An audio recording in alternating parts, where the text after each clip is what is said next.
Hi hello friends, എല്ലാ കൂട്ടുകാർക്കും പുതിയൊരു റിവ്യൂയിലേക്ക് സ്വാഗതം. അപ്പം നാളെ നമ്മുടെ ശ്രുതി ഒരു കാര്യം പറയുകയാണ് എല്ലാവർക്കും കൂടി ആയിട്ട് സംഗീത നൈറ്റിന് ചെറിയൊരു കോമ്പറ്റീഷൻ പോലെ പരിപാടി വെച്ചാൽ ജയിക്കുന്ന ആൾക്ക് സമ്മാനം സ്പെഷ്യൽ ഗിഫ്റ്റും കാര്യങ്ങളൊക്കെ ഉണ്ടെന്ന് പറയുമ്പോൾ അതെല്ലാവർക്കും ഭയങ്കര ഇഷ്ടമാവട്ടെ. മനോരമക്ക് ഒരേ അത് ഇഷ്ടമാവുന്നുണ്ട്. അപ്പം എല്ലാവരും അത് കൈയടിച്ച് പാസ്സാക്കുമ്പോഴേക്കും ഇത് കേട്ടിരുന്ന അശ്വിൻ പോലെ അത് ദേഷ്യത്തിലാണ്. കാരണം അശ്വിനെ ദേഷ്യം, ശ്രുതി മുഖത്തടിച്ചതിന് ദേഷ്യമായിട്ട് അശ്വിനെ ഫുള്ളും. അപ്പം അശ്വിൻ പറയുന്നുണ്ട്, ഇല്ല ഞാൻ ഇതിന് സമ്മതിക്കില്ല, അങ്ങനെ കല്യാണത്തിന് തട്ടുകൂട്ട് പരിപാടി നടത്താൻ ഞാൻ സമ്മതിക്കില്ല എന്നൊക്കെ പറഞ്ഞിട്ട് അശ്വിൻ വല്ലാത്ത ദേഷ്യത്തിൽ തന്നെ അവിടെ നിന്ന് പോകുവാണ്.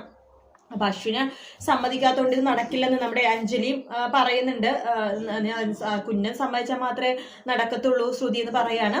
ആ സമയത്ത് നമ്മുടെ ശ്രുതി അശ്വിന്റെ റൂമിലേക്ക് പോകുന്നുണ്ട്. പറയുന്നുണ്ട്, അശ്വിൻ സാർ ഇതിനെ സമ്മതിക്കണം, സാർ ഇപ്പൊ ദേഷ്യം കാണിക്കണത് ഞാൻ സാറിന്റെ മുഖത്ത് അറിയാതെ അടിച്ചതുകൊണ്ടല്ലേ, സാർ ആ ദേഷ്യം തീർക്കാൻ വേണ്ടി എന്റെ മുഖത്ത് വേണമെങ്കിൽ അടിച്ചോ എന്ന് പറഞ്ഞിട്ട് മുഖം കാണിച്ചു കൊടുക്കാണ്. പക്ഷെ അശ്വിൻ മുഖത്തൊന്നും അടിക്കില്ല കേട്ടോ. അങ്ങനെ നമ്മുടെ അശ്വിനോട് ബാക്കി പിന്നെ അടുത്തൊന്നും ഇതെന്ന് പറഞ്ഞ ശ്രുതി പറയുമ്പോൾ എല്ലാവർക്കും മിണ്ടാതിരിക്കാം. അപ്പൊ അശ്വിൻ സാർ സമ്മതിച്ചോളൂ എന്ന് പറയും.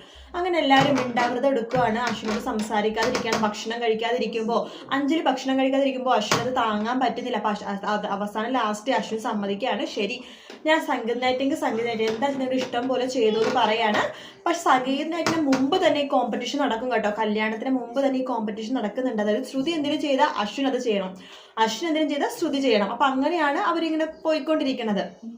അപ്പൊ അങ്ങനെയാണ് നമ്മുടെ അശ്വിൻ അറിയാതെ ഒരു ഉമ്മ ശ്രുതിക്ക് കൊടുക്കുമ്പോൾ ശ്രുതി അടുത്ത് പറയുന്നത്, നീയും കൂടി എനിക്കൊരു ഉമ്മ തന്നാലേ കോമ്പറ്റീഷൻ കറക്റ്റ് ആവുള്ളൂ, അല്ലെങ്കിൽ ഞാനാണ് ഇപ്പൊ മുന്നേറിക്കൊണ്ടിരിക്കുന്നത്, പയ്യന്റെ വീട്ടാണ് മുന്നേറിക്കൊണ്ടിരിക്കുന്നത്, നീ എനിക്ക് ഉമ്മ തന്നാൽ മാത്രമേ ശരിയാവുള്ളൂ എന്ന് പറയും.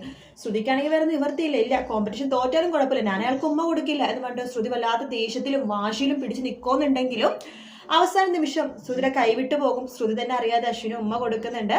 അത് നമ്മുടെ അഞ്ജലിയുടെ മുത്തശ്ശിയുടെ ഒക്കെ എല്ലാവരുടെ മുമ്പിലാണ് കേട്ടോ. നല്ല സൂപ്പർ ആയിട്ടുള്ള സീനാണ്. അത് ഈ ആഴ്ച ഉണ്ടാവില്ല, അടുത്ത ആഴ്ച ഉണ്ടാവാനാണ് ചാൻസ്. കാത്തിരുന്ന് കാണാൻ. വീഡിയോ ഇഷ്ടപ്പെട്ടെങ്കിൽ ലൈക്ക് ചെയ്യുക, സബ്സ്ക്രൈബ് ചെയ്യുക, കമന്റ് ചെയ്യുക. മറ്റൊരു വീട്ടിൽ നാളെ കാണാം. Good night, take care, bye bye.